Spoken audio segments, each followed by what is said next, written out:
тіпті исламның тазалығы сондай, тіпті әйелмен қарым-қатынастың өзінде жаңа Бақара сүресінде Алла тағала айтады: аузу биллахи минаш шайтанир раджим.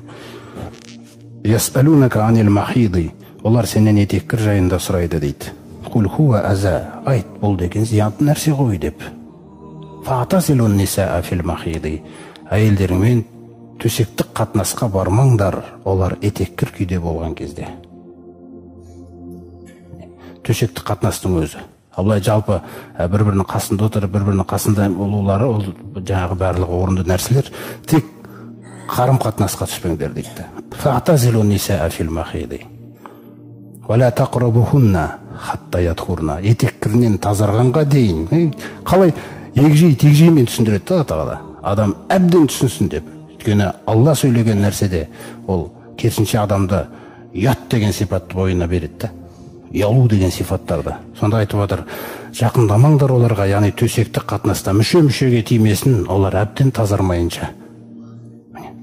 Фаиза татахарна фаатухунна мин хайсу амаракумулла. Қашан етеккірлерінен тазарса, онда Алла тағала бұйырған жеріне барыңдар дейді. Міне. Сосын әдемі түсіндіреді. Нисаукум харсун лакум. Төсектік қатынастағы мақсатты айтады: әйелдерің сендердің егістіктерің дейді. Көрсіз бе? Тұқым егеді ғой адам. Сол нәрсені әдеби түрде айтып отыр Алла тағала. Нисаукум харсун лакум фаату харсакум анна ши'тум. Өздеріңнің егістіктеріңе келіп тұрыңдар, қалағандарыңша дейді. Міне. Инналлаха юхиббут тауабина ва юхиббул мутатаххирин дейді аятында.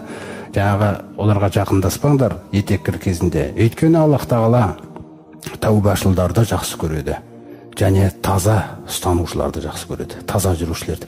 Неге тәубаны таза, сыртты таза ұстау деген нәрсе бар ғой?